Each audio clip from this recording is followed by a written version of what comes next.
Alhamdulillah, wassalatu wassalamu ala asrafi anbiya'i wal mursalin wa ala alihi wa sahbihi ajma'in. Asyhadu an la ilaha illallah wa asyhadu anna Muhammadan abduhu wa rasuluh. Allahumma sholli ala Muhammad wa ala ali Muhammad fil alamin innaka Hamidum Majid.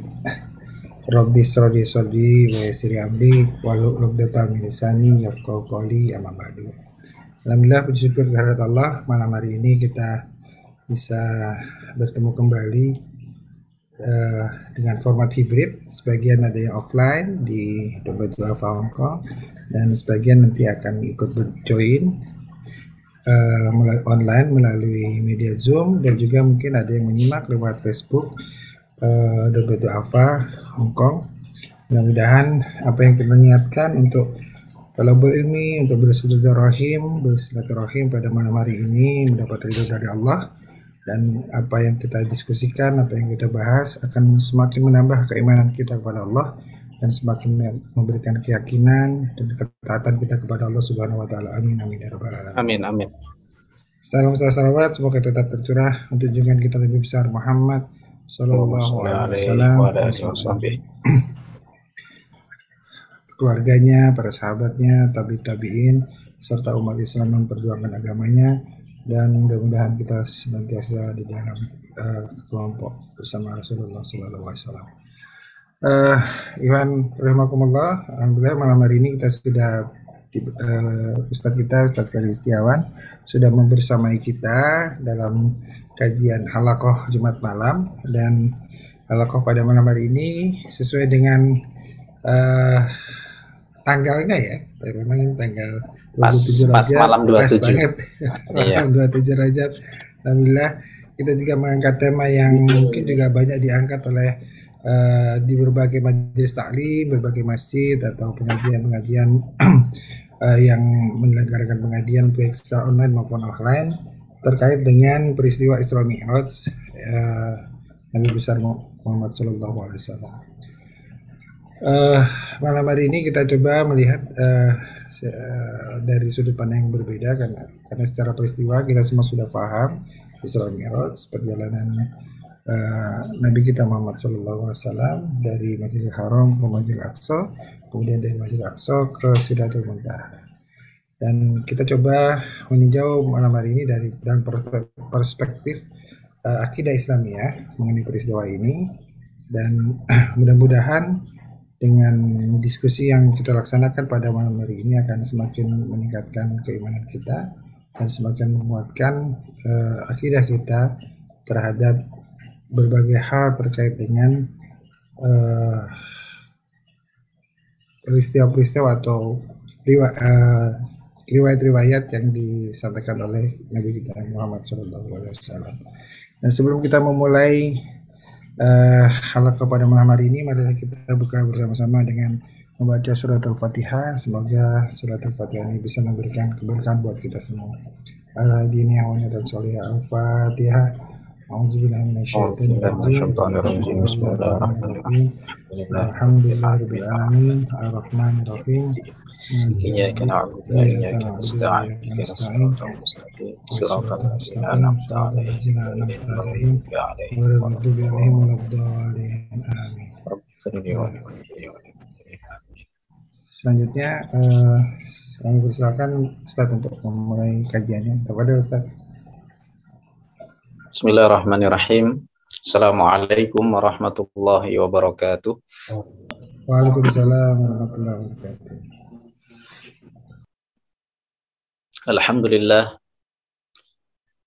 Alhamdulillahilladzi bi ni'matihi tatimmus shalihat. Alhamdulillahi wahdahu la syarikalah, wassalatu wassalamu ala sayyidina Muhammad ibn Abdillah, ballagha ar-risalah wa adda al-amanah wa nasaha al-ummah, wa ala alihi wa sahbihi wa mawalah, amma ba'dah. Fa ya rabbi zidni ilma warzuqni fahma, rabbi syrah li sadri wa yassir li amri wahlul 'uqdatam min lisani yafqahu qawli. Subhanaka la ilma lana illa ma 'allamtana innaka antal alimul hakim. Shadaqallahul azim. Alhamdulillah, puja dan puji syukur senantiasa kita panjatkan kehadirat Allah Ta'ala atas limpahan karunia yang tiada terkira, yang tidak bisa kita hitung satu persatunya. Dengan nikmat dari Allah kita bisa berkumpul, bisa bertatap muka, meskipun sebagian kita ada yang online dan sebagian juga alhamdulillah bisa offline di sini. Tapi insya Allah tidak akan mengurangi semangat kita untuk bertolabul ilmi, yang pada malam hari ini bertepatan dengan tanggal 27 Rajab 1444 Hijriah. Tidak lupa salawat salam senantiasa kita hadiahkan kepada Nabi kita Muhammad Sallallahu Alaihi Wasallam, kepada keluarga, sahabat, serta umat beliau yang senantiasa istiqamah, yang kita nanti-nantikan syafaat beliau di yaumil qiyamah. Amin ya rabbal alamin. Jamaah sekalian yang dimuliakan oleh Allah Subhanahu wa taala, ada mungkin banyak di antara kita yang sudah terbiasa mendengar tentang kisah Isra dan Mi'rajnya Nabi Shallallahu Alaihi Wasallam. Bahkan sejak kecil kita mendengarkannya. Bahkan mungkin kejadian ini atau peringatan Isra dan Mi'raj ini berulang-ulang. Sehingga barangkali menjadi kesan yang biasa-biasa saja. Atau memaknainya mungkin hanya sebatas seremonial saja. Ada rame-rame di musola, rame-rame di masjid, atau kumpul-kumpul. Kalau dulu saya waktu masih kecil, ada bikin mobil-mobilan dari apa itu, batang pisang, terus dikasih lilin, putar-putar kampung, terus dikasih jajan, gitu ya, Ustaz Imam ya, menangi enggak Ustaz Imam? Ya itu kan. Nah, kalau saya berangkat dari wong kampung, wong desa, udah tahu ya hal yang semacam itu. Kemudian jajan banyak, itu kan. Atau kemudian kita juga pahami Isra ini perjalanan Nabi dari Masjidil Haram ke Masjidil Aqsa, kemudian Mi'raj dari Masjidil Aqsa menuju ke Sidrah Muntaha. Kemudian Rasulullah mendapatkan oleh-oleh atau souvenir gitu ya dari Allah berupa sholat 5 waktu. Nah, ada yang ingin kita bahas lebih mendalam lagi ya tentang peristiwa Isra Mi'raj ini. Apakah Nabi ini Isra itu hanya sekedar mimpi saja, atau memang betul-betul beliau mengalaminya? Ya, kalau mimpi berarti ruhnya saja. Kemudian kalau mengalami berarti ruh dengan jasadnya. Sehingga dalam waktu yang tidak ada dalam satu malam, beliau berangkat dari Ba'da Isya, kemudian sebelum subuh beliau sudah nyampe rumahnya. Kemudian berkaitan dengan itu nanti orang-orang banyak yang mendustakan ya. Bahkan nanti Abu Jahal ini mengatakan kepada Nabi, kalau kau memang betul-betul mengalaminya, coba kau angkat kedua kakimu. Jika kau bisa mengangkat kedua-duanya, maka aku akan beriman. Rasulullah tak mampu, beliau ini manusia biasa. Gimana beliau bisa terbang ke atas? Ya kan? Nah, maka disinilah tantangan dakwah ya. Karena ini berkaitan dengan iman. Tetapi ada kalanya iman ini bisa kita buktikan secara logika kita. Meskipun ada juga yang semuanya itu kita cukup aman atau aman tuh, saya cukup beriman. Ya, hal-hal yang demikian yang jauh dari nalar kita, maka itu tidak bisa kita nyana, tidak bisa kita terka, kita cukup beriman. Meskipun barangkali kemajuan teknologi bisa menjawab atau bisa menerka, mengira-ngira barangkali kejadian Isra dan Mi'raj ini nanti akan kita bahas juga secara hukum fisika ya. Saya bukan orang fisika, cuman dulu pernah belajar fisika. Kecepatan cahaya itu berapa ya kan? Itu, nah bisa kita analogikan bagaimana peristiwa itu terjadi. Buraq yang dinaiki Nabi oleh Nabi Shallallahu Alaihi Wasallam.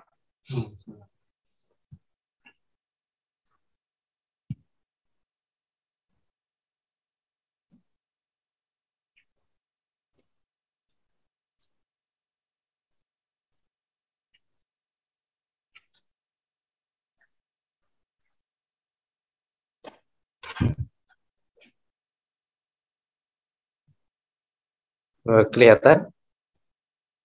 Kelihatan Pak Adi? Kayak kemarin lagi Ustaz. Boleh boleh di-share ke saya nanti saya ini kan. Saya ada mungkin sharingnya tadi saya mendingan gini Ustaz, buka dulu. Nah, ini nih Mas. Nah, oke oke. Kelihatan Ah, Ustaz. oke, oke, oke. Baik. Di slideshow aja mungkin Ustaz. Biar oh tapi part aja ya. Biar lebih besar. Nah,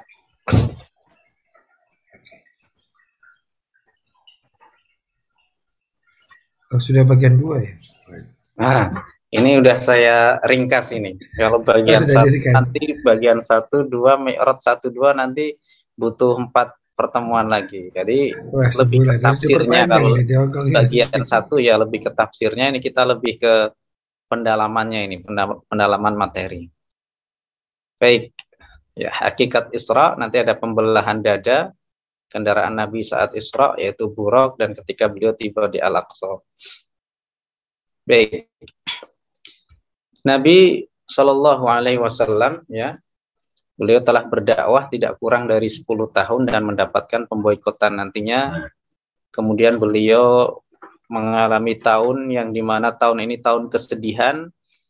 Beliau ditinggal oleh pamannya Abu Thalib, kemudian disusul oleh istri tercinta Khadijah dalam tahun yang sama, maka dinamakan tahun itu adalah tahun Amul Huzni, tahun kesedihan bagi Nabi Shallallahu Alaihi Wasallam, di mana orang yang selama ini menjadi penyokong, ya, yang menjadi garda terdepan dalam dakwah beliau di kota Makkah, kedua orang ini meninggal dunia.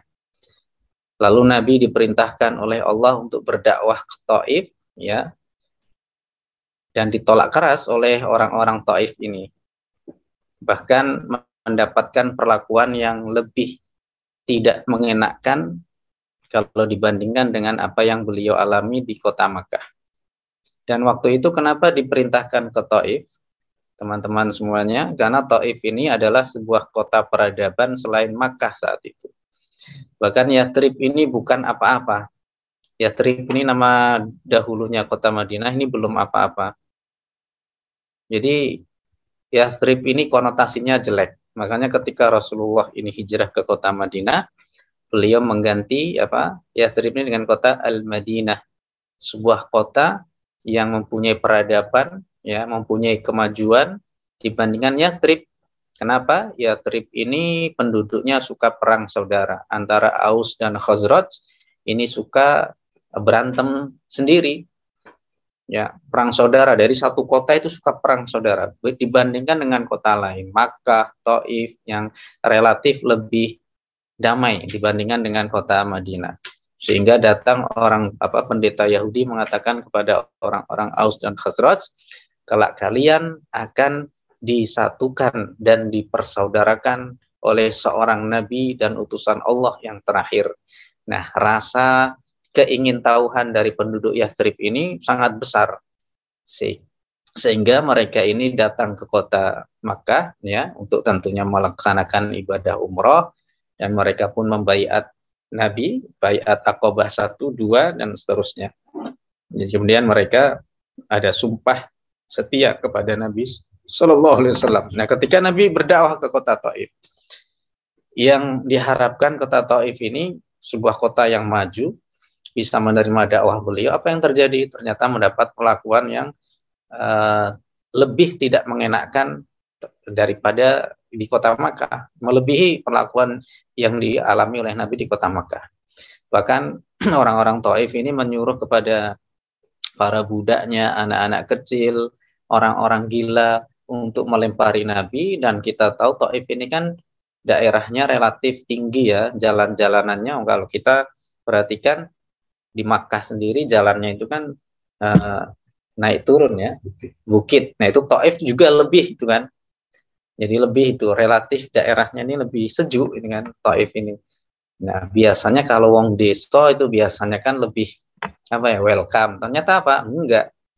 Nabi dilempari batu. Coba bayangin ketika Rasulullah menuruni sebuah jalan, kemudian dihadang, dilempari batu, dari tempat yang lebih tinggi, kalau kita ini dilempar batu, disambit pakai batu, yang lempar itu lebih di atas dari kita, itu rasa sakitnya tentu lebih sakit. Kenapa? Batunya dibantu oleh gaya gravitasi. Betul ya, Ustaz Imam ya? Marem lah karena padak. Nah, kalau yang lempar dari bawah, mungkin kita nggak begitu sakit. Ya sakit sih, sama-sama sakit. Cuman kan nggak ini ya, efeknya itu kan lebih dahsyat dari yang atas, melempar ke kita yang di bawah. Nah, itulah bayangan kita, bagaimana membayangkan Rasulullah ini dilempari ketika beliau ke Taif. Nah, sampai ada kisah yang lainnya sebenarnya ini, cuman kita potong seperti Rasulullah ketika orang-orang Taif ini menolak dakwah Nabi, ada sekelompok jin yang beriman. Wah, ini ya, jadi oke lah, manusia tidak banyak beriman, itu bangsa jin pada beriman. Nah, itu ya, itu ada kisahnya juga. Nanti kita langsung cut untuk peristiwa Isra dan Mi'raj ini. Nah, teman-teman semua yang dimuliakan oleh Allah, hakikat Isra ya, perjalanan dari Masjidil Haram ke Masjidil Aqsa. Di surat Al-Isra ayat yang pertama atau surat Bani Israel, ya Allah mengatakan, A'udzubillahi minasyaitonirrajim, Bismillahirrahmanirrahim, Subhanalladzi asra bi 'abdihi laila minal Masjidil Haram ilal Masjidil Aqsa alladzi barakna haulahu linuriyahu min ayatina innahu huwas samiul basir.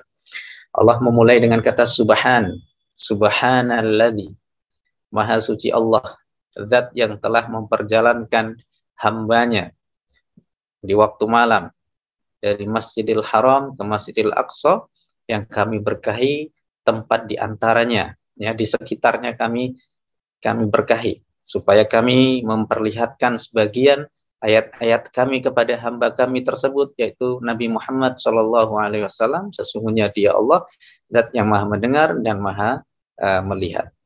Allah mengawali dengan Subhana, Maha suci.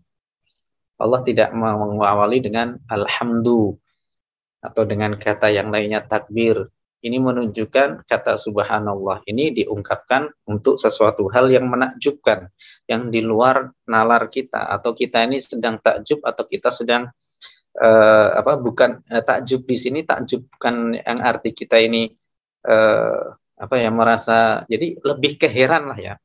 Kalau takjub karena kita ini merasa hal itu positif, itu memang kita Masya Allah ya kan. Masya Allah. Kayak kita melihat di surat Al-Kahfi itu, walaula iddakhalta jannataka qulta masya Allah. Seandainya kau masuk kebunmu itu dengan mengucap Masya Allah, ya niscaya kebun ini akan dijaga oleh Allah. Kalau kita melihat harta kita, melihat anak kita, melihat istri kita, menyejukkan mata kita, maka ucapkan Masya Allah. Jadi bentengi dengan Masya Allah. Kita ini takjub melihat apa yang kita miliki.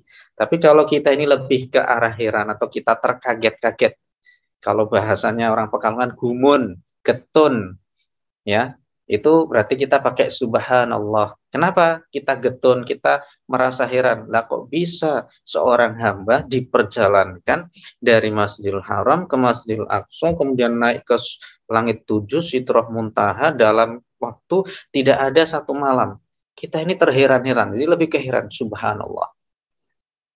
Jadi kalau ada, maaf nih, orang melihat sesuatu yang menyejukkan mata, oke lah, melihat sesuatu yang indah, ya. Jadi kita sebenarnya lebih ke Masya Allah atau Subhanallah, Pak Ghazali? Masya Allah. Jadi nalar kita itu masih nyanda. Melihat seorang wanita yang cantik itu Masya Allah. Kalau Subhanallah kita malah lebih ke apa ya? Subhanallah itu lebih ke kayaknya kaget itu loh. Baru kali ini lihat orang seperti ini. Ya itu. Makanya kurang tepat. Artinya apa? Masya Allah. Nah ini Subhanallah, ya, kayak ada petir nih, kaget kita, kilap, ada geluduk, ya, guruh itu kan. Subhanallah. Ya, artinya kita itu merasa heran, ya kan, kaget dengan suara itu. Ya Allah. Ya, kalau kaget kan, astagfirullah gitu. Nah, astagfirullah juga itu. Astagfirullah malah jadi satu kan. Subhanallah Astagfirullah, masya Allah jadi satu ini ya. Jadi ini lebih ke kita ini terheran kan, kok bisa kan? Maka Allah awali dengan Subhanalladzi asra laila. Dalam bahasa Arab, Pak Adi, ini kita telah secara tafsir juga, secara bahasa Arab, secara etimologi Arab. Pak Bambang belum masuk nih bahasa Arab. Ah, Pak Bambang lagi belajar bahasa Arab, Ustaz. Ada. insya Allah lah. Insya Allah kita di sini ya. Siap lah. Memang kalau bahasa Arab itu harus istiqomah. Nah, itu. Kebanyakan itu nggak istiqomah. Wis gratis, orang bayar. Tetap saya pengalaman di Indonesia kayak gitu. Gratis, nggak bayar, memberi. Jadi pada nggak ikut. Awal bulan aja ini pada ngikut. Kalau belajar bahasa Arab itu harus bayar, Ustaz. Harus bayar. Jadi gimana Pak Adi? Ya, biasanya kalau mau bisa belajar bahasa Arab itu harus bayar. Ah iya betul. Kalau nggak bayar, biasanya harus serius bayar. Yang mahal sekalian, gitu kan? Iya. Kan pasti nggak berangkat kan rugi dia. Iya makanya. Ya, ini gratis loh, gratis berapa kali tetap aja bulan pertama oke lah, bulan kedua, ketiga sisa berapa? Masuk sorof, masuk nahu yang berat-berat. Iya, apalagi nahu sorof. Jadi seandainya Allah tanpa menyebutkan kata laila, Subhanalladzi asra bi 'abdihi minal masjidil haram, kita hilangkan lafaz lailanya. Itu sudah mengandung kata asra, ini mengandung kata malam. Jadi dari kata saro yasri, berjalan di malam hari. Tapi kalau saro yasiru itu berjalan. Dan itu waktunya mutlak, tidak terikat apa gitu malam, siang. Tapi kalau saro yasri, berjalan di malam hari. Makanya memperjalankan di malam hari itu asro. Jadi secara bahasa tanpa menyebut kata lailan itu sudah masuk. Kenapa Allah menyebutkan lailan? Ada sebuah penegasan, taukid. Ada penguatan. Seakan-akan Allah memperjalankan di malam hari, di malam itu. Nah, jadi ada penegasan di sini. Dari Masjidil Haram menuju Masjidil Aqsa yang kami berkahi tempatnya. Tempat haulahu, di sekitar Masjidil Aqsa ini. Kenapa disebut Masjidil Aqsa? Karena Aqsa ini artinya tempat yang paling jauh. Kenapa? Dia artinya di tempat itu kita sudah tidak lagi menemukan artinya masjid pada saat itu. Itulah masjid yang terjauh. Kami berkahi tempat-tempat di sekitarnya karena relatif daerah Palestina itu, Suria itu relatif tanahnya itu lebih subur ya kan. Makanya Allah bersumpah dengan wadin, wazaitun, itu adalah tempat-tempat yang ada di sekitar Masjidil Aqsa. Kemudian waturi sinin ya kan, wahadzal baladil amin, ini negeri yang aman, maksudnya Makkah. Nah, kalau dilihat kesuburannya antara Makkah dengan Aqsa, jadi semakin utara ini semakin subur. Tin zaitun ini tumbuhnya di daerah utara seperti itu. Ya. Jadi laila, kata laila ini sebagai penegasan. Ya. Linuriyahu min ayatina, supaya kami memperlihatkan sebagian ayat-ayat kami kepadanya, kepada hamba tersebut, yaitu Nabi Muhammad. Bi abdihi, Allah menyebutnya dengan hambanya, memperjalankan hambanya. Seakan-akan Allah ingin menunjukkan bagaimana hakikat seorang hamba, bagaimana Nabi ini meskipun mulia, disebutkan dengan, kenapa tidak dengan kata bi rasulihi. Ya kan, bisa saja kan Allah mengatakan Subhanalladzi asra bi rasulihi atau bi nabiyyihi, ya kan? Tapi Allah menyebutnya bi abdihi. Jadi ini mensucikan Allah dan ini menunjukkan bagaimana kedudukan seorang hamba. Kita semua ini adalah hamba Allah, dan puncak dari segala macam ibadah itu adalah kita ini mengkerdilkan diri kita di hadapan Allah. Ya, itu karena abdun ini hamba, aktivitasnya ibadah, ya kan? Ibadah. Jadi dengan ibadah, makanya esensi dari nilai dari ibadah ini, semakin kita ini memahami makna ibadah, kita ini semakin merasa kecil. Ya, bukan kita merasa semakin besar, semakin sombong. Kenapa? Ibadah itu hakikatnya supaya kita ini tahu hakikat diri kita ini abdun, seorang budak gitu kan. Abdun ini kan artinya budak. Siapa yang namanya budaknya Allah, artinya hambanya Allah tadi. Kita harus manut kepada Allah dengan aktivitas ibadah kita tadi. Nah, teman-teman semuanya, meskipun terjadi khilaf ya antara ulama, antara kalau di Indonesia itu 27 Rajab, bahkan di Hong Kong juga 27 Rajab, sama ya. Dan hampir semuanya mungkin mengambil pendapat yang 27 Rajab dari Ibnu Ishaq dan lain-lain. Ibnu Ishaq seorang ulama, ada yang mengatakan ulama sejarah gitu ya. Ada juga mengatakan 20 bulan sebelum hijrah. Kalau hijrah itu di bulan Safar ya kan, kita mundur. Ya intinya apa? Peristiwa Isra dan Mi'raj ini ulama sepakat sebelum Nabi hijrah ke kota Madinah. Karena ini eranya masih era Makkah, Makkiyah, di mana setelah wafatnya Abu Thalib dan istri Khadijah radhiyallahu anha. Nah, jadi memang khilaf di antara ulama di sini. Ada yang mengatakan di bulan Ramadan, ya. Ada yang mengatakan di bulan Muharram, ya. Cuman pendapat yang paling banyak ini di antaranya pendapat yang mengatakan 27 Rajab. Nah, Nabi juga bertolak dari Masjidil Haram, dari Makkah. Secara detail lokasinya memang beda juga pendapat. Ada yang mengatakan Masjidil Haram, artinya di dalam wilayah masjid itu. Jadi beliau berangkat ke masjid, kemudian berangkat untuk Isra dan Mi'raj. Dan kita tahu bahwasanya rumah Nabi ini dengan Masjid Haram ini kan dekat. Ya kan, rumah Nabi yang sekarang menjadi Maktabah Makkah Al-Mukarramah, menjadi perpustakaan Makkah Al-Mukarramah, dekat. Kemudian dari rumah Ummu Hani binti Abi Thalib, ada yang mengatakan demikian, ada yang mengatakan Syi'ib Abi Thalib, ya. Kemudian rumah Nabi dan lain-lain dipaparkan oleh Imam Suyuti. Jadi kalau melihat hadis-hadis yang ada, memang kayaknya lebih kuat dari rumah Nabi, karena Jibril ini datang dari atap rumah beliau, membuka, kemudian mengajak beliau untuk Isra dan Mi'raj. Nabi mengalami Isra dengan jasad dan ruh. Nah, ini yang tadi kita bahas nih Pak Adi. Ya, apakah dengan jasadnya saja atau ruhnya saja atau jasad dan ruh? Kalau dengan jasadnya saja, ya, itu gimana kita bayangin? Ya, coba kita bayangkan kalau jasadnya saja nggak ada ruhnya. Mati. Ya, ini kayaknya nggak ini juga ya, nggak secara logika kita nggak nyampe situ. Atau dengan ruh, kalau ruh sepakat ini orang berarti bermimpi. Jadi Isra dan Mi'raj ini beliau hanya bermimpi karena ruhnya terbang. Kita ini kalau bermimpi, itu ruh kita ini yang melalang buana. Jadi yang mengalami ruh tapi yang keringetan jasadnya.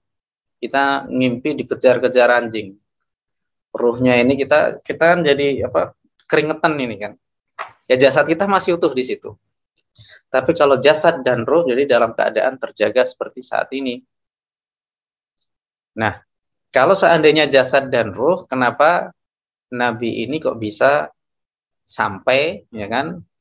Sedangkan waktu itu belum ada kendaraan modern, kita naik pesawat saja mungkin hanya kecepatan 1000 km per jam, betul ya?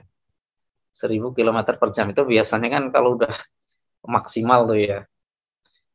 Ini tapi kalau seandainya tidak ada alat pengaman, kita naik pesawat nih, sebenarnya pesawatnya ada yang berlubang, wah bahaya ini.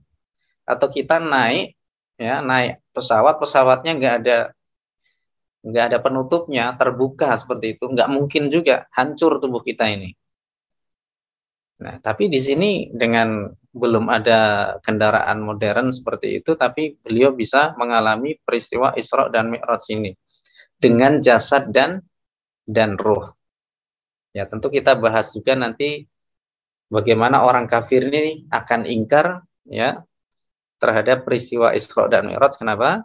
Ya, karena nggak mungkin jasad dan ruh ini akan bisa mengalami peristiwa tersebut. Ya, kalau hanya dengan mimpi, mereka bisa saja membetulkan. Ya, tetapi kalau jasad dan ruh, ya karena mimpi ini hanya dengan ruh saja, tapi kalau jasad dan ruh dalam keadaan terjaga, ini kayaknya impossible lah, yang seperti itu. Ya. Baik. Sebelum Nabi Shallallahu Alaihi Wasallam, beliau ini di Isra dan Mi'rajkan. Jadi beliau ini dibelah dadanya. Jadi dikatakan ketika Nabi berada di Makkah, di rumahnya, Jibril turun, kemudian membelah dadaku, kata Nabi. Kemudian jantungnya ini dibasuh dengan air zam-zam dari baskom, ya, tempat bejana air yang terbuat dari emas, yang dipenuhi dengan hikmah dan keimanan. Kemudian menuangkannya ke dalam dadaku, lalu menutupnya kembali. Jadi dijahit. Karena nanti ada kisah sahabat Anas bin Malik ini melihat dada Nabi ini kayak ada bekas jahitannya. Jadi ini menunjukkan seandainya ini Allah tidak memberikan efek daripada pembelahan dada, artinya sudah mulus, nggak ada bekas. Bisa nggak? Ini pertanyaan saya. Seandainya Allah tidak memberikan bekas jahitan, kalau kuasa Allah bisa-bisa aja kan? Innama amruhu idza arada syai'an ayaqula lahu kun fayakun. Bisa, nggak ada bekas. Tapi kenapa ada bekas jahitan? Ini menunjukkan Allah ingin menunjukkan kepada kita ini bahwa segala hal ini biar logikanya itu biar nyambung.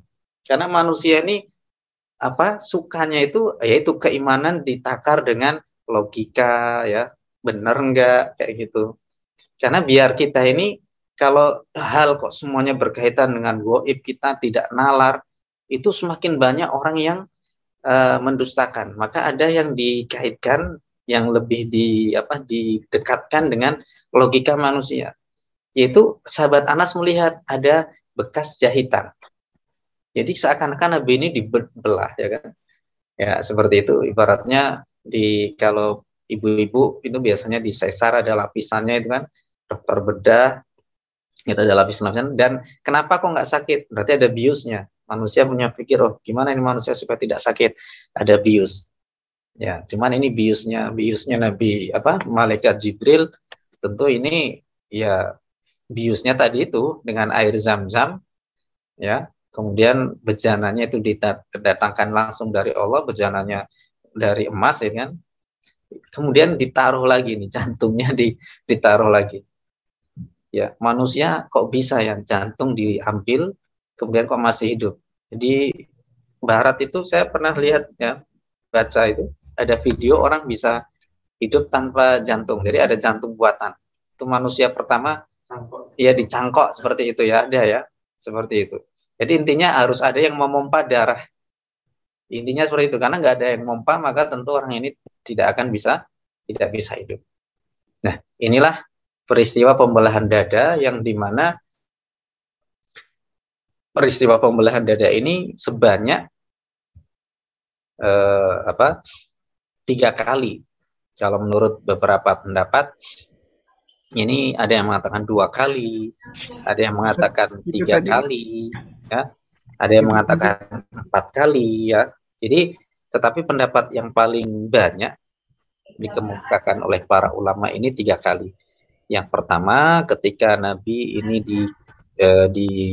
di bawah bimbingan, ya, diasuh oleh Halimatus Sa'diyah ketika beliau masih bocah, yaitu Nabi tiba-tiba sedang bermain dengan teman sebayanya, terus diajak oleh orang yang tidak dikenal, kemudian beliau ditidurkan di atas batu, kemudian ada malaikat yang membelah dadanya, dan Nabi bercerita seakan-akan ketika dia menyentuhku, itu orang itu lelaki itu, malaikat yang menyamar sebagai laki-laki ini, ketika menyentuhku, aku tidak merasa tersentuh. Karena malaikat terbuat dari apa, Pak Gus? Malaikat terbuat dari apa? Diciptakan dari cahaya. Cahaya bisa kita sentuh nggak? Ya bisa. Hanya bisa kita lihat dengan cahaya. Nggak bisa kita sentuh. Sehingga bagaimana sebuah cahaya, ya ini malaikat terbuat, kita disentuh kita dengan cahaya itu kita nggak ngerasa. Jadi Rasulullah bercerita ketika ia membelah dadaku, aku nggak kerasa apa-apa. Aku nggak merasakan ada sesuatu menyentuh tubuhku. Ya, karena itu malaikat. Maka benar dalam kisahnya Nabi Ibrahim ketika beliau didatangi oleh malaikat yang menyamar sebagai laki-laki, di malaikat datang dikasih suguhan bi'ijlin hanid, bi'ijlin samin, anak sapi yang dipanggang. Faqarrabahu ilaihim qala ala ta'kulun. Dihadirkan, disodorkan kepada tamu itu. Qala ala ta'kulun. Kenapa tidak dimakan? Monggo silakan dimakan. Malaikatnya tidak ada nafsu. Falamma ra'a aydiyahum la tasilu ilaihi. Ketika Nabi Ibrahim melihat tangan-tangan malaikat itu tidak sampai ke makanan itu. Ini bahasa kiasan. Bukan berarti ini daging disentuh malaikat muncul terus kayak film Casper itu. Ya film hantu kan, ini, aduh nggak kena-kena itu kan. Bukan seperti itu. Jadi Al-Quran ini banyak sekali dengan bahasa kiasan kan. Maksudnya apa? Maksudnya itu malaikat nggak selera lihat sapi panggang. Itu kalau kita yang disuguh, wah yo langsung santap dengan apalagi ini dari perjalanan jauh. Jadi ternyata ini malaikat tidak makan, tidak minum, ya kan? Makanya ketika membelah dada Nabi nggak kerasa itu ada yang menyentuh, tidak merasa sakit, ya kan? Yang pertama ketika masih kecil. Bahkan anak-anak sebaya Nabi mengatakan Muhammad telah dibunuh, dibelah dadanya, kan? Maka Halimah yang waktu itu As-Sa'diyah ya, Halimah As-Sa'diyah yang mengasuh Nabi ini merasa khawatir. Kenapa? Diamanai untuk menjaga Rasulullah ketika masih kecil, tapi beliau lalai gitu kan. Khawatir, ini jangan gimana ini kalau bocah itu meninggal. Ya, ternyata apa? Beliau berjalan pulang, beliau masih hidup gitu kan. Nah, yang kedua ketika dibelah, ketika hendak menerima wahyu yang pertama, Iqra bismi rabbikal ladzi khalaq, dibelah. Apa tujuannya? Supaya beliau ini, yang pertama itu supaya beliau diasuh dalam keimanan, siap itu kan. Yang kedua, ketika beliau hendak menerima wahyu, supaya wahyu ini berat. Risalah ini nggak bisa diangkat oleh sembarang orang gitu kan. Bahkan ketika wahyu turun, Rasulullah ini kalau sahabat ini lagi duduk-duduk, kalau dulu ini duduk-duduk pada nempel kan. Kalau kita lagi duduk-duduk sama teman, ya lagi ngaji bareng-bareng nih, kita ketindih sama pahanya kan pasti berat. Apalagi orangnya gendut. Ya, yang nggak gendut aja kita kalau dalam waktu lama aja pasti kesemutan kan, pinginnya kita gantian yang nindih gitu kan. Itu biasanya kayak gitu. Itu ada sahabat ketindih itu seperti bilangnya kalau Rasulullah sedang dapat wahyu, aku ketindih ini seperti ketiban gunung Uhud, berat kan? Bahkan unta aja sampai unta Nabi sampai deprok itu kan ketika beliau mendapatkan wahyu. Jadi nggak sembarangan, maka dibelahlah dada Nabi untuk kuat menerima wahyu itu.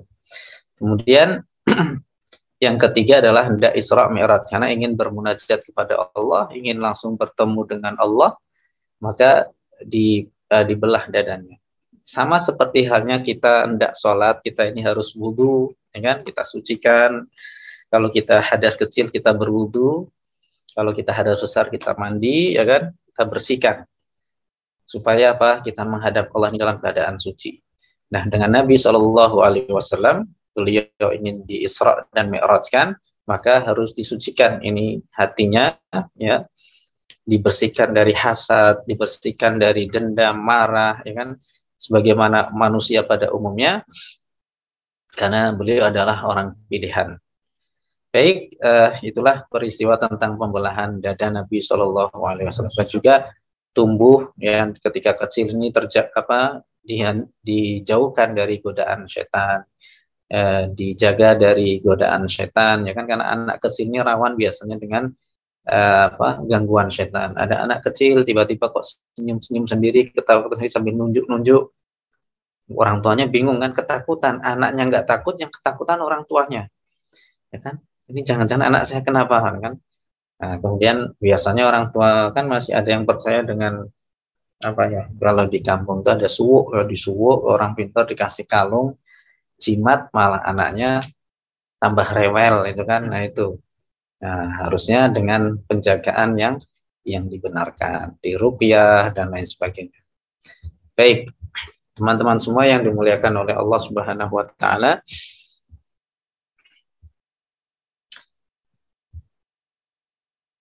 nah kendaraan Nabi ini adalah dengan buraq, ya, dari sahabat Anas. Aku dibawa bersama Jibril mengendarai buraq, ya, dibawakan buraq, binatang yang putih yang tingginya lebih tinggi dari himar. Himar itu keledai, ya, dan lebih pendek dari bagol. Nah, saya jelaskan di sini bagol ini adalah hasil persilangan kawin antara kuda dengan keledai. Jadi gini, ini kuda kan tinggi, kemudian keledai kan pendek. Ini nih, bukan nikah, kawin. Ya, kawin silang nih Pak Adi ya. Ini anaknya itu kalau hewan biasanya itu ya 50-50 gitu loh. Kalau manusia kan kadang ada yang 50-50, ada yang ikut yang pendek, orang namanya ada yang ikut yang tinggi. Ini kalau binatang biasanya setahu saya ini 50-50. Jadi hasil persilangan antara kuda dengan keledai, kuda ini lebih besar, lebih tinggi, keledai ini lebih kecil, nanti lahirlah bagol. Ya. Jadi himar sama hison ini kuda, kemudian dengan himar itu kawin keluar bagol. Nah, bagol ini tingginya lebih tinggi dari keledai, lebih pendek dari kuda. Jadi 50-50 antara kuda dan keledai. Kuda lokal delman Indonesia tuh segitu. Iya, kuda lokal biar Kalau naiknya kuda juga Arab kan tinggi-tinggi tuh. Kuda Arab sesuai dengan orangnya yang ini, sesuai dengan lingkungannya lah, gitu kan.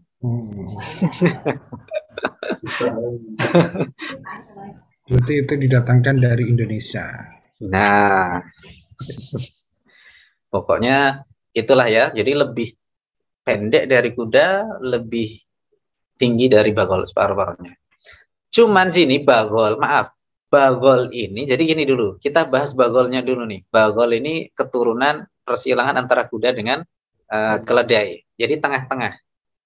Jadi maksudnya apa? Lebih tinggi dari himar, lebih pendek dari bagol. Jadi ini gini nih. Ini kuda, ada tingkatannya tuh begini. Ini kuda, ini bagol, ini himar. Nah, kita hilangkan kudanya dulu. Kuda udah nggak ikut nih, buruk. Jadi apa? Lebih tinggi dari himar, jadi segini. Ini bagol, ini kuda ya. Kuda, bagol, himar. Ya, kemudian ini kuda sudah hilang. Ini kita membahas bagol sama himar. Bagol sama himar atau keledai ini lebih tinggi bagol karena bagol ini keturunan kuda dan keledai. Kemudian kata Rasulullah, buruk itu lebih tinggi dari himar, tapi lebih pendek dari bagol. Nah, di antara tengah-tengahnya keturunan kuda keledai, kemudian lebih tinggi dari keledai tapi lebih pendek dari persilangannya tadi. Nah, ya. Intinya berarti ya supaya naiknya ini nggak begitu sulit, tidak rekoso kalau dalam bahasa Jawa ini. Nah, kukunya di ujung pandangannya. Jadi kayak nih terbangnya ini. Ya. Kemudian aku mengendarainya hingga aku sampai ke Baitul Maqdis. Hadis riwayat Muslim, ini hadis yang panjang, ini cuma disingkat seperti itu ya. Nah, itulah buraq ya. Warnanya putih. Pendapat lain tentang buraq ini dari kata al-barik yang artinya berkilauan. Jadi putihnya ini berkilauan, dan dari kata al-barku artinya kilat. Jadi sudah putih, bersinar warnanya, kemudian kilatnya dia seperti kilat. Cahaya itu kecepatannya berapa, Pak Imam? 300.000 meter per second ya. 300.000 meter per second. Bukan 300.000 kilometer per jam ya, ini 300 juta. 300 juta ya? 300 juta meter per second. 300 juta meter per second. Detik. Ya, per detik ya. Ya. Gimana tuh bayanginnya kita? Kita pesawat yang 1000 km per jam aja udah kayak gitulah. Ini Jadi kecepatan cahaya ini memang paling cepat ya, ini yang kecepatan paling cepat yang ada di muka, yang ada di alam ini. Jadi kecepatannya seperti itulah ya. Kita bisa bayangkan sehingga bisa menempuh jarak 300 juta meter. Berarti kalau kilo berapa itu? 300.000. 300.000 kilometer per detik. Masya Allah. Ini di samping saya ada Mas Hasan nih, jadi saya dibantuin ya. Ada Pak Imam. Tervalidasi langsung. 300 juta per hampir 300 ya, kurang lebih 300 juta meter per detik atau 300.000 kilometer per detik. Jadi jarak berapa tuh? 300.000 kilometer. Kalau dibandingkan ini, kalau Pulau Jawa aja panjangnya berapa kilometer? Pulau Jawa berapa ya? Saya malah nggak hafal. Saya tuh kalau naik mobil dari Jakarta ke Surabaya itu sekitar 900 kilo. Itu baru Jakarta sampai ujung-ujungnya itu. Jakarta Surabaya kan? Iya. Baru Jakarta Surabaya tuh naik mobil lewat tol, perjalanan 9 jam paling cepat udah ngebut. Iya, berarti 3.000 kali lipatnya. Ya, luar biasa. Surabaya kalau kecepatan saya, baru merem, baru kedip mata sudah sampai. Ya, kalau Pak Adi berapa kecepatan di tol maksimal? Ya 150 udah mejen nih, Ustaz. 150 ya. Udah ngeri. Udah ngeri. Saya belum berani 150 saya. Ngeri ya. Iya, rata-rata. Ya, rata-rata. Lebih banyak yang di bawahnya. Maksimal segitu. Baik. Jadi udah putih, kalau kita gabungkan ya dari dua definisi di atas, al-barik dan al-barku, ya ada di Al-Quran kan, yakadul barku yakhtafu absarahum, kan. Al-barik itu kilauan yang mengkilat, kemudian al-barku ini apa? Kilat, ya cahaya itu, yang jalannya begitu cepat. Jadi cepatnya luar biasa. Jadi kalau umpamanya kecepatan buruk itu 300 juta meter per detik atau 300.000 kilometer per detik, ya itu Masya Allah. Maka benar saja Nabi langsung bisa Isra dan Mi'raj yang di tafsir surah An-Naba ini, wa banaina fawqakum sab'an shidada, kami bangunkan di atas kalian adalah 7 langit yang berlapis-lapis yang sangat kuat.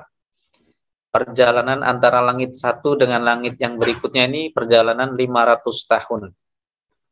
Itu dengan buruk biasanya bisa dicapai hanya dengan beberapa saat saja. Ya. Jadi 500 tahun ini. Jadi kalau perjalanan normal itu langit ketujuh itu baru selesai 3.500 tahun. Kemudian ada Sidrah Muntaha, akan kita bahas nanti. Kata sahabat Anas, buruk ini sulit dinaiki oleh Nabi. Jadi sudah lebih pendek dari kuda, tapi ternyata masih sulit dikendarai. Ya agak jual mahal kali buruknya itu kan. Ya, itu kemudian ini kendaraan buruk, ini kendaraan dari riwayat kendaraan dari surga gitu ya. Di ini nggak paham kalau yang mau menaiki ini adalah Muhammad Rasulullah. Dikatakan kepada buruk tersebut, malaikat Jibril berkata, tidakkah kau tahu yang hendak menaikimu ini adalah siapa? Muhammad Rasulullah. Lalu buruk ini ketakutan, gemeteran, maka keluarlah keringatnya. Sehingga ia mempermudah Rasulullah untuk menaikinya. Jadi mendengar kata ini, mendengar nama ini, nama Muhammad Rasulullah, maka buruk ini kemudian bergetar. Jadi merinding dia ini, keluar keringatnya, membasahi seluruh tubuhnya. Maka ia pun mempermudah Nabi untuk menaikinya. Ya, jadi dalam bahasa Arab itu Pak Adi, ya, dalam bahasa Arab itu memang antara satu kata dengan kata yang lain ini biasanya mushtaq, artinya ada satu kesamaan. Jadi kesamaan itu artinya ya antara yang kata yang mirip ya, seperti ba, ro, kof, ini kan bark ya, ini artinya kilat, barik artinya yang berkilauan, kemudian buruk kendaraan yang kecepatannya ini seperti kilat dan berkilau-kilau. Jadi ini saling berkaitan satu sama lain. Fataha ini membuka, fatih yang membuka, maftuh yang dibuka, kemudian miftah alat untuk membuka kunci. Jadi ada kesamaan-kesamaan. Ya. Kemudian bisa saja ya Nabi ini sampai ke Al-Aqsa tanpa kendaraan sama sekali. Bisa nggak kalau maunya Allah celing itu kepada Rasulullah sampai ke Al-Aqsa atau ke Sidrah Muntaha tinggal celing? Bisa nggak, Pak Bos? Bisa, Allah kun fayakun ya kan? Kun Bisa fayakun. aja. Kenapa harus pakai buruk? Ya, kenapa harus pakai buruk nih yang kita ingin bahas di sini, Pak Adi? Yang tahunya kita kan naik buruk gini-gini ya kan? Kenapa sih pakai, kalau dalam dunia persilatan itu ilmu halimun ya? Langsung menghilang, langsung nyampe. Ya kan, Mas Hasan ya? Pakai ilmu halimun celing. Nah, kita udah nyampe ke sana. Bisa bagi Allah. Mudah bagi Allah, nggak ada yang susah. Kenapa? Karena Allah ini maha kuasa, jadi ini menunjukkan kemuliaan beliau. Ada kendaraannya, ada semacam kayak prestisnya gitu ya. Supaya ini loh, ada kendaraan. Nah, ke Hongkong naik apa, Pak Adi? Oh, saya naik Scoot. Oh, Scoot. Naik apa? Naik Lion. Coba kalau naik apa? Naik yang paling mahal apa kalau ke Hongkong? Pesawatnya? Katai lah ya, Katai yang kelas eksekutif namanya. Naiknya apa? Kelas eksekutif. Waduh, ya kan? Ini orang masih kan, wah mantap ini. Saya aja nggak pernah naik eksekutif, bisnis aja nggak pernah kan. Naiknya paling ekonomi kan, ya ekonominya pesawat kan udah hebat itu kan. Ya kan, ya nggak. Ekonominya pesawat itu udah paling hebat pesawat itu kan. Tapi kan gagah itu kan, wah ini naiknya ini. Meskipun bagi Allah itu mudah, maka memang betul kendaraan ini sebagai apa ya, sebagai status ya, sebagai statuta orang dia ini ya, motornya merek apa, kemudian mobilnya itu orang menilai, kadang manusia itu menilainya seperti itu, kendaraannya apa ya kan. Nah, maka ini ingin menunjukkan kebesarannya Allah ini, bahwasanya Rasulullah ini mulia dengan kendaraan. Bukan nih Allah bukan kok ini kok menunjukkan ngapain juga ini, enggak, supaya manusia ini berpikir di situ. Padahal bagi Allah mudah, Allah untuk menjalankan Nabi ini sampai udah celing itu bisa.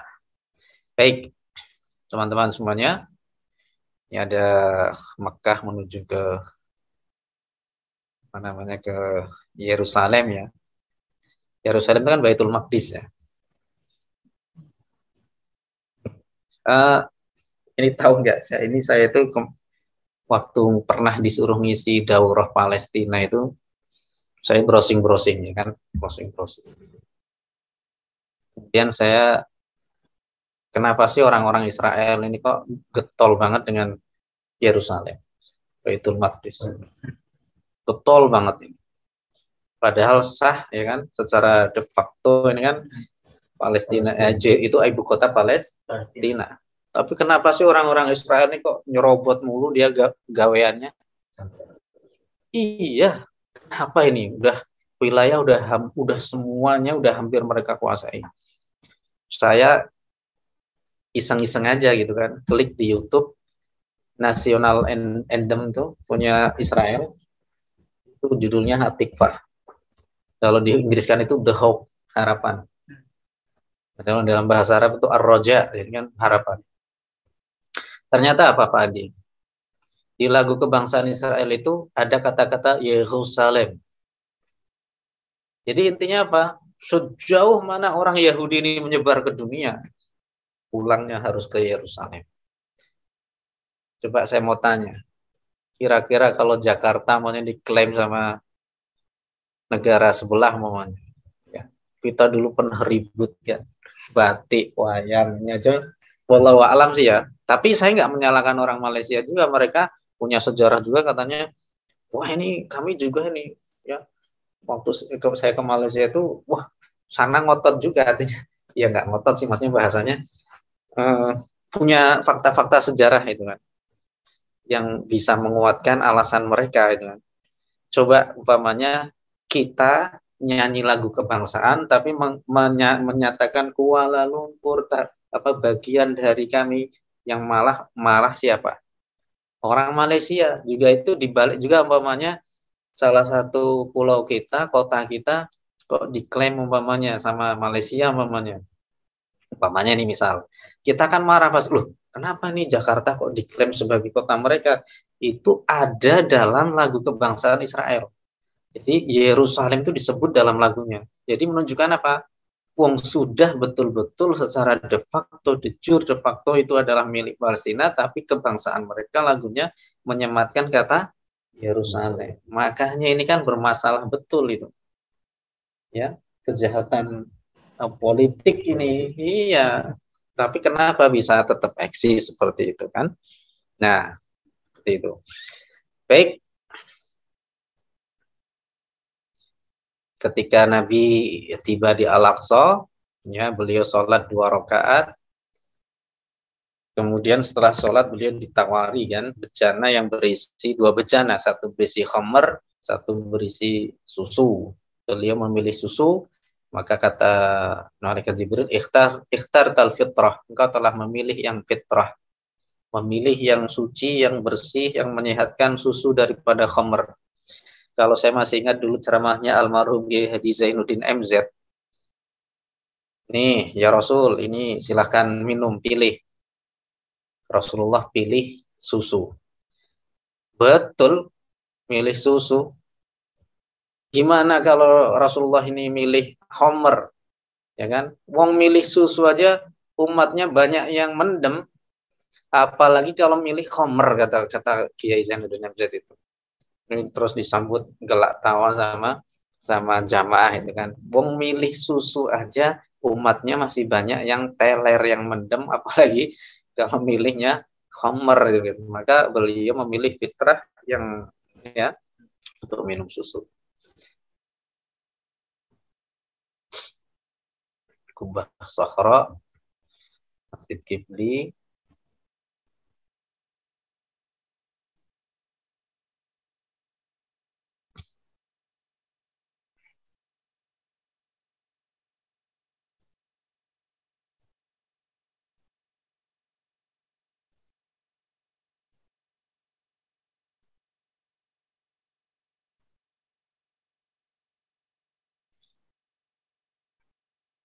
Jadi sholat Nabi Shallallahu Alaihi Wasallam di situ 2 rakaat. Ya sebagaimana sholat yang kita tahu ya menurut para jumhur ulama ya kan. Sebagaimana sholat 2 rakaat dengan 4 kali sujud sebagaimana yang beliau lakukan pada awal Islam seperti itu ya. Jadi waktu itu sholat sebagaimana kita tahu belum genap 5 waktu. Ya sholat itu di waktu pagi dan di waktu petang seperti itu. Kemudian Isra Mi'raj ini melewati Masjidil Aqsa, transit nih, Nabi ini transit. Jadi seperti kita kalau naik pesawat ini kita transit terlebih dahulu. Manfaat transit ini banyak. Di samping hemat biaya. Ya kan? Ya kan? Biar hemat biaya tuh kalau orang transit ini menghubungkan, dan juga sebagai kita bisa mempelajari tempat transit kita ini, bisa mengambil ibrah dari tempat transit kita ini. Dan juga pengalamannya tentu lebih banyak. Kamu pernah ke ini nggak? Pernah ke Uni Emirat nggak? Pernah sih, cuma transit, ya gitu kan. Jadi meskipun nggak pernah ini, cuma pernah transit itu kan. Kita mau lanjut ke Amsterdam namanya kan. Pernah sih, tapi transit aja. Paling nggak itu ada pengalaman, udah berapa negara kita kunjungi seperti itu. Ya pernah meskipun transit seperti itu. Jadi untuk menghubungkan antara 2 tempat suci, ya Masjidil Haram dengan Masjidil Aqsa. Kemudian risalah Nabi dari zaman Nabi Adam sampai Nabi Muhammad itu 1. Nabi Muhammad adalah Nabi penyempurna, Nabi akhir zaman, penerus risalah dari para Nabi dan Rasul alaihimussalam sebelumnya. Kemudian amanah dari Nabi 1 ke Nabi ini, estafet perjuangan dakwah Nabi itu selesai pada Nabi Muhammad. Maka betul ya kan, kalau Islam ini agama yang terakhir yang menyempurnakan agama-agama sebelumnya. Risalah yang dibawa oleh nabi-nabi sebelumnya. Nabi penutup akhir zaman menunjukkan keutamaan Nabi Shallallahu Alaihi Wasallam. Kemudian keutamaan Masjidil Haram dan Masjidil Aqsa. Nah, Kemudian Pak Adi, ini ketika kita, jadi ada batu ya di sebagai pijakan Nabi untuk mi'raj. Mi'raj ini secara bahasa ini artinya adalah tangga ya untuk naik.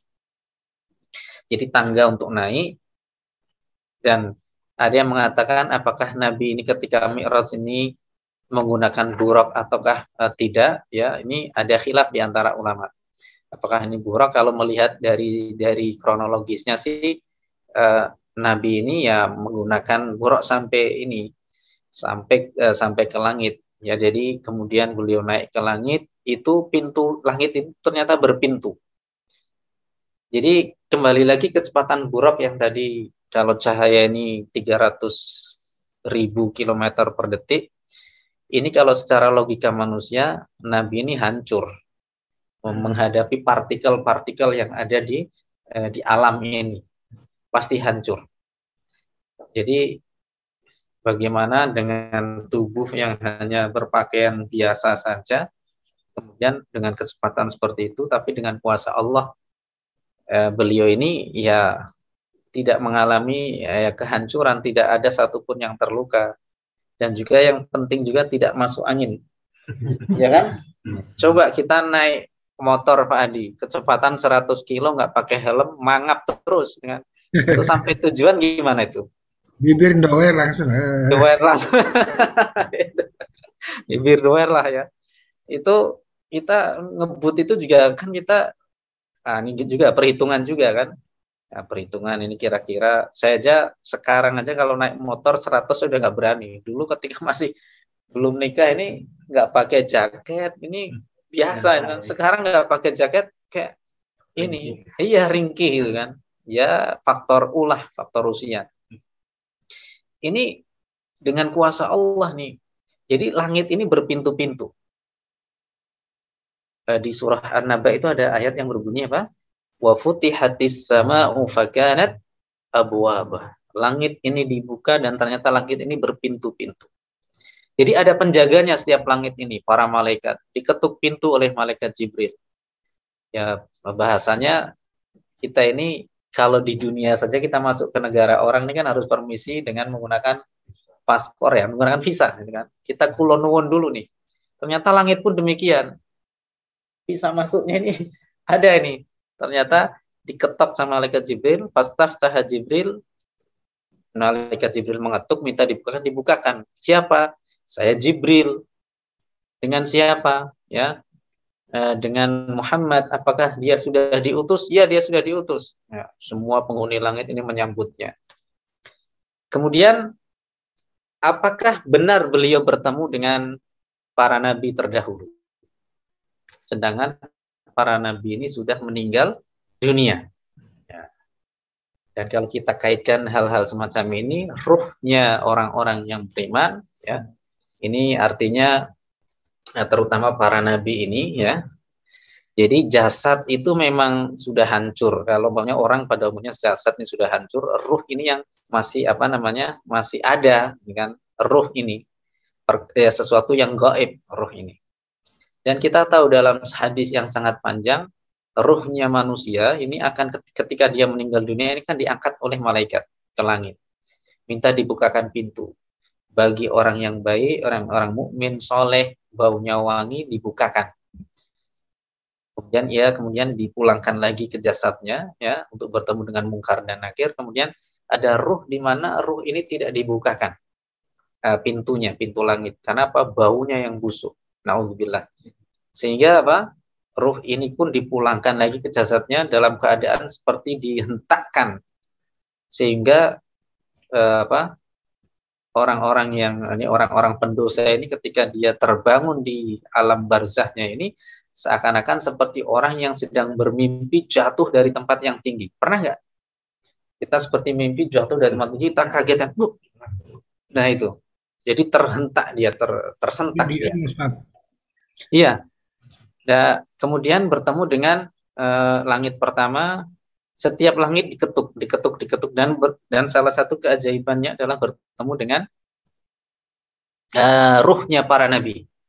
Kalau kita berbicara jasadnya sudah sudah dimakamkan dengan ruhnya para nabi. Langit pertama bertemu dengan Nabi Adam alaihissalam. Saya masuk kasih ini ya untuk mudah menghafalnya dulu saya ini. Aiyihmi. Aiyihmi. Jadi langit pertama Adam. I itu Isa, Y-nya double Isa dengan Nabi Yahya, dua nabi ini. I berarti I Isa Yahya kan. I yang ketiga ini di langit ketiga adalah Nabi Idris alaihissalam, ya kan. Kemudian ada Nabi Harun di langit keempat, langit kelima ya kan, Nabi Musa, ya kan. Kemudian ada Nabi Ibrahim, Aiyihmi, ya, Aiyihmi. Nabi Adam, kemudian Isa Yahya, Yusuf, ya kan, Yusuf, kemudian Idris, Harun, Musa, dan Ibrahim. Jadi yang terakhir itu Nabi Ibrahim. Yang secara fisik ini di antara para nabi yang beliau temui, yang paling mirip dengan Nabi Muhammad adalah Nabiullah Ibrahim alaihissalam secara fisiknya. Dan semuanya pun memberikan salam kepada Rasul Shallallahu Alaihi Wasallam. Ada satu dialog yang cukup panjang dari pertemuan dengan para nabi ini, yaitu adalah dialog beliau di langit ke-6 bertemu dengan Nabi Musa alaihissalam. Itu Nabi Musa ini menangis. Kenapa? Melihat umat Nabi Muhammad ini adalah umatnya paling banyak, melebihi umatnya Nabi Musa alaihissalam. Jadi beliau ini iri, tapi irinya ini iri yang baik. Jadi kita ini iri boleh, tapi baik. Iri yang nggak baik yang gimana? Iri dengan harapan nikmat itu hilang dari orang tersebut. Setiap orang yang sukses itu pasti akan diiri, akan mendapatkan iri hasud dari orang lain. Ya, wa inna kulladzi nikmatin mahsud, kata Rasulullah. Jadi setiap nikmat ini akan orang yang mempunyai nikmat pasti akan mendapatkan hasud dari orang lain.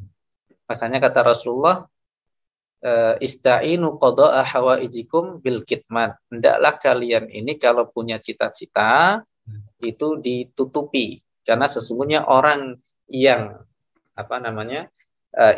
mempunyai nikmat itu akan mendapatkan hasud orang lain. Jadi kita punya cita-cita nih lebih baik disimpan dulu ya, kecuali mungkin dengan orang-orang tertentu. Karena tidak semua orang harus mendapatkan informasi tentang kelebihan kita. Karena tidak semua orang ini suka gitu kan. Nah, ketika dengan Nabi Musa, kemudian Nabi Ibrahim, kemudian sampai pada batasan setelahnya sampai Sidrah Muntaha.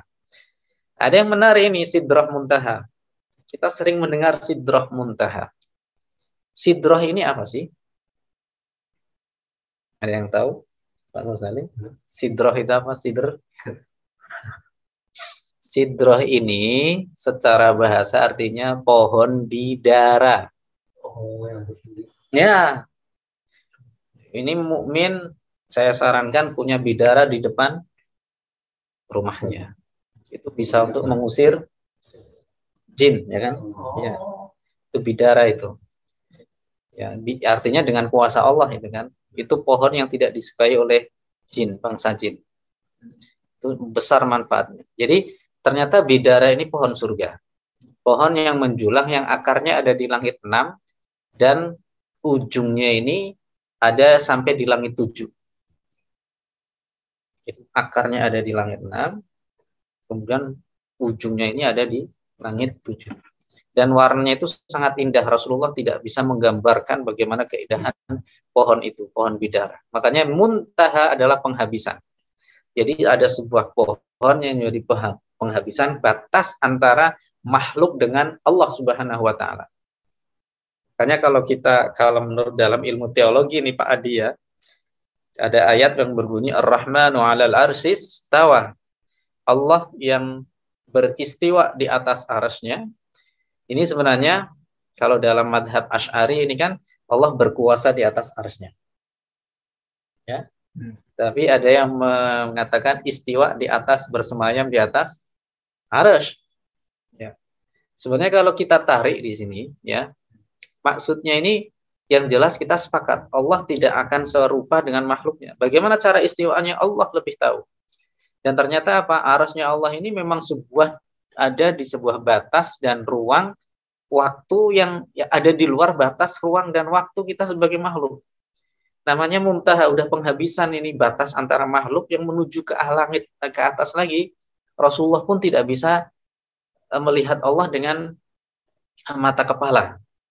Ketika ditanya sama Ibunda Aisyah, bagaimana aku melihatnya? Fa idza huwa nur ala nur. Ternyata Allah ini berlapis-lapis cahaya satu dengan yang lainnya dan aku tidak bisa melihatnya di dunia. Sehingga Sidrah Muntaha ini ada di luar batas, seakan-akan di luar batas ruang dan waktu sebagai seorang makhluk, sehingga sudah seakan-akan tidak berlaku lagi kayak waktunya jam berapa kayak gitu, udah nggak bisa. Makanya benar kan, surga di mana? Surga ini tempat yang tinggi. Di surat An-Najm Inda sidratil muntaha indaha jannatul ma'wa. Di sisi Sidrah Muntaha, di sisinya ada surga, tempat tinggal. Coba kita nih ya, bumi 1 tahun ini mengitari matahari kan 365 hari ya. Itu nanti kalau sudah sampai Pluto udah mengitarinya itu udah lebih lama lagi. Itu masih dalam area tata surya alam semesta ini. Lalu bagaimana dengan Sidrah? 1 harinya itu 1000 tahun. Logika kita akan sampai di situ. Meskipun ini tidak, kalau diteliti secara detail kita nggak bisa. Cuman di situ kita baru menyingkap, oh iya ya. Kalau ada di area atau di mana kita surga ini, di mana waktu ini sudah berjalan sangat tidak bisa diukur dengan dunia lagi nih. Ya, jadi 1 harinya di surga itu 1000 tahun. Kenapa? Yaitu udah di ruang yang sudah semakin jauh kita, yang batasan-batasan itu sudah kita artinya tidak sampai ya, dari secara logika kita, meskipun itu nyampe ya, kita dipikir-pikir betul ini, berarti ada masuk di akal juga. Rasulullah kemudian di sini menghadap Allah meskipun tidak secara langsung, tetapi dengan mata hatinya, tidak dengan mata kepala beliau, karena melihat Allah itu tidak bisa dilakukan oleh semua manusia di dunia ini, kecuali nanti di akhirat. Ini nikmat surga yang paling besar adalah bisa melihat Allah Subhanahu wa taala, mendapat wahyu salat 50 waktu. Kalau salat itu 50 waktu, maka yang terjadi adalah setiap 30 menit kita harus salat. Bayangin tuh, gimana tuh? Ya, Pak Adi, 30 menit sekali sholat, Pak. Ya kan? Rasulullah turun. Cek. Ditanya ini ada malaikat, ada Nabi Ibrahim, ya, artinya beliau tidak membahas, kalau dalam riwayat tidak. Ditanya di langit ke-6, Nabi Musa ditanya, apa yang kau dapat dari Allah? Allah memerintahkanku dan umatku sholat 50 waktu. Demi Allah umatmu tidak akan mampu. Mintalah keringanan kepada Allah. Dikasih 10. Demi Allah umatmu juga tidak akan mampu. Akhirnya yang kedua kalinya minta sampai 5 waktu. Kemudian Nabi Musa pun tetap mengatakan, demi Allah umatmu tidak akan mampu. Nabi malu, udah merasa nggak enak. Masa saya harus minta keringanan lagi sama Allah? Maka ada suara dari atas mengatakan, engkau benar wahai Muhammad. Innahu la yubaddalul qawlu ladayya, tidak ada lagi keputusan ini sudah tidak bisa lagi untuk diganti atau diganggu gugat, sehingga menjadilah sholat 5 waktu yang menjadi oleh Nabi sebuah perintah, tidak melalui perantara malaikat Jibril tapi langsung dari Allah Subhanahu wa taala. Dan beliau setelah itu mendapatkan oleh-oleh ini, disampaikan kepada umatnya. Tentunya sholat 5 waktu ini yang tadinya sholatnya hanya masih 2 waktu, pagi dan petang, ya. Kemudian perjalanan ini pun, perjalanan Isra dan Mi'raj ini ya terjadi kurang dari 1 malam, karena Nabi ini sudah sampai di rumah beliau ini sebelum waktu subuh.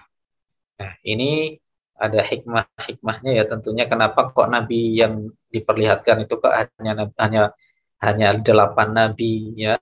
Tentu ini nabi-nabi yang tidak ada, artinya kalau ditelaah kenapa secara dalilnya nabi-nabi itu kenapa di ini ya tidak ada. Cuman sebagian ulama menyimpulkan kenapa Nabi Adam ya, karena di antara ke-8 nabi ini ada yang mempunyai kesamaan dengan apa yang dialami oleh Rasulullah. Nabi Adam ya pernah diusir dari surga ya. Kemudian Rasulullah nanti juga akan diusir dari kota Makkah ya.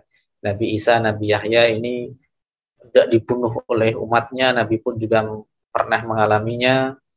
Kemudian Nabi Idris adalah orang yang mencatatkan, orang yang pertama kali menulis ya. Nanti Nabi juga akan menulis ya, meskipun itu tulisan sahabatnya, kemudian menulis untuk para raja-raja ya.